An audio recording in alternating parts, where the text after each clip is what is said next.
তাহলে আজকে এক্সক্লেমেটরি সেন্টেন্সের ডিরেক্ট থেকে ইনডিরেক্ট স্পিচ করার বিষয়টা আমরা একটু দেখব। দেখো, এক্সক্লেমেটরি সেন্টেন্স যদি ডিরেক্ট স্পিচে হয়, যেমন একটা সেন্টেন্স আমরা লিখি যে, মনে করো ডেলা said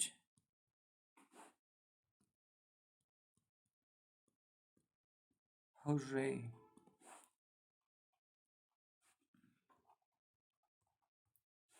we have won। তাহলে ডেলা said hooray, we have won, এই সেন্টেন্সটা একটা এক্সক্লেমেটরি সেন্টেন্স। এই সেন্টেন্সটায় দেখো,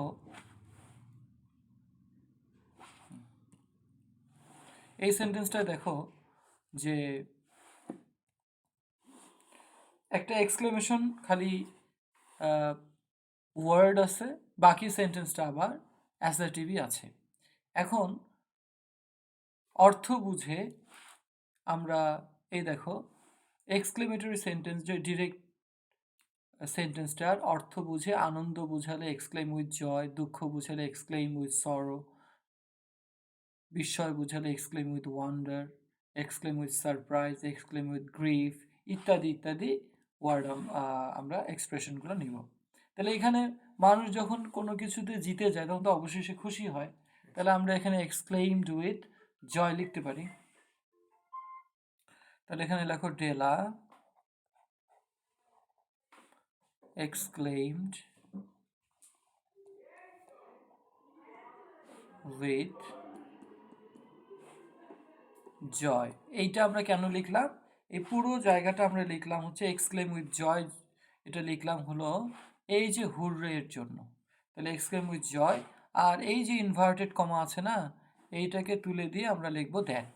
এর আগে আমরা বহুবার আলোচনায় বলেছি যে প্রত্যেকবার ইনভার্টেড কমা থেকে উঠে গিয়ে ইনডিরেক্ট করার সময় দ্যাট হবে, শুধু দুই জায়গায় হবে না। একটা হচ্ছে ইন্টারোগেটিভ সেন্টেন্স, সেটা যেভাবেই হোক, আর ইম্পারেটিভ যদি মেইন ভার্ব দিয়ে শুরু হয় তখন টু হবে, আর বাকি সব জায়গায় দ্যাট হবে। আচ্ছা, তাহলে দ্যাট অ্যান্ড উইটাকে ডেলা এবং তারা, তাহলে দে থার্ড পারসন, আর এই হ্যাভটা হচ্ছে প্রেজেন্ট টেন্স। এই যে হ্যাভটা প্রেজেন্ট টেন্স, তাহলে এটার পাস্ট হচ্ছে হ্যাড, আর যা আছে তাই, দে হ্যাড ওয়ান। এই একেবারে সিম্পল কথা, আশা করি বুঝছো। এখন আমরা এরকমই আরেকটা সিমিলার সেন্টেন্স দেখব, তাতে আমাদের আরো বেটার আন্ডারস্ট্যান্ডিং হবে। মনে করো, এখন আমরা দেখেছিলাম যে এই সেন্টেন্সটাতে হুররে শব্দটা, এই হুররে শব্দটা একটা এক্সক্লেমেশন ওয়ার্ড ছিল। এটা কিন্তু পুরো একটা এক্সক্লেমেটরি সেন্টেন্স ছিল না। আমরা সেই ওয়ার্ডটাকে চেঞ্জ করছি, বাকি অ্যাসার্টিভটাকে খালি টেন্স চেঞ্জ করেছি। এইবার আমরা দেখব যে পুরো সেন্টেন্সটাই এক্সক্লেমেটরি হইলে তখন আমরা কি করব।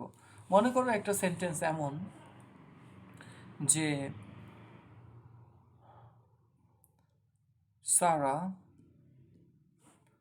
said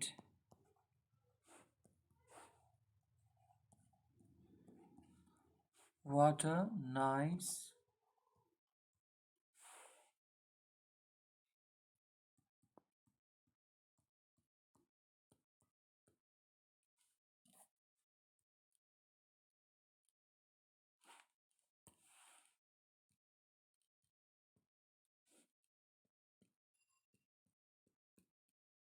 what a nice painting it is, কি চমৎকার বা কি সুন্দর চিত্রকর্মটি। তো এটা একটা এক্সক্লেমেটরি সেন্টেন্স, পুরোটাই এবার এক্সক্লেমেটরি সেন্টেন্স। ওকে, এখন এখানে আমরা যদি এটাকে ইনডিরেক্ট করতে চাই, তাহলে আমাদের প্রয়োজন হবে, ওকে দেখো, তাহলে আমাদের প্রয়োজন হবে ওই যে আমাদের পুরো সেন্টেন্সটা দিয়ে অর্থ বুঝতে হবে যে এটা কোন ধরনের এক্সপ্রেশনকে বোঝাচ্ছে। এখানেও দেখো, মানুষ সুন্দর চিত্রকর্ম বা সুন্দর যে কোনো কিছু দেখলে সাধারণত খুশিই হয়। তাহলে এখানেও আমরা কিন্তু এক্সক্লেম উইথ জয় লিখতে পারি। তাহলে এখানে লেখো সারা এক্সক্লেইমড উইথ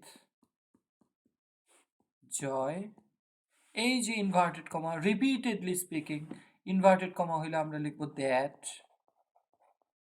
এখন এই সেন্টেন্সটাতে দেখো, what a nice painting it is, এর পুরাটাই একটা এক্সক্লেমেটরি সেন্টেন্স।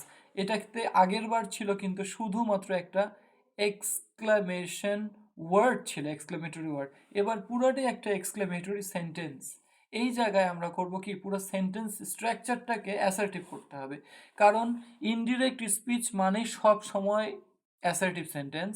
সেটা দেখো, এটার কারণ হচ্ছে ইন্টারোগেটিভ সেন্টেন্সে যখন আমরা ইনডিরেক্ট স্পিচ করেছি তখনও কিন্তু আমরা শেষে পাংচুয়েশন মার্ক, কোয়েশ্চেন মার্ক ব্যবহার করি নাই, ফুল স্টপ। ইভেন আমরা যখন এই যে এক্সক্লেমেটরি করতেছি তখনও এক্সক্লেমেশন মার্ক ব্যবহার করতে পারছি না, we have to use full stop instead of other punctuation marks. এখন সারা এক্সক্লেম উইথ জয় দ্যাট, এখন এখানে অ্যাসার্টিভ করে নিতে গেলে এর সাবজেক্ট লাগবে আগে, তাহলে এখানে সাবজেক্টটা এইটা হচ্ছে subject, that it, sorry it, it. এখন এই যে এই টেন্সটা হচ্ছে প্রেজেন্ট টেন্স, হ্যাঁ, তাহলে এটাকে আমরা পাস্ট করতে হবে, তাহলে ইট ওয়াজ। আর এখানে দেখো, এটা খুব ক্রিটিক্যাল কথা একটা মনে রাখিও, এই যে ওয়াটে আছে না, এইটা থাকলে তুমি চেঞ্জিং সেন্টেন্সে অ্যাসার্টিভ করার সময় লিখছিলে এ ভেরি বা আ গ্রেট, এটা লিখছিলে। ঠিক একইভাবে এখানেও, that it was a very nice painting.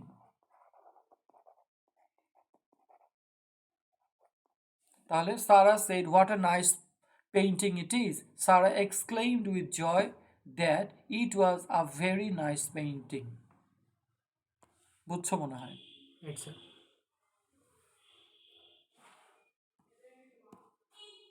Here is your sentence. Thank you.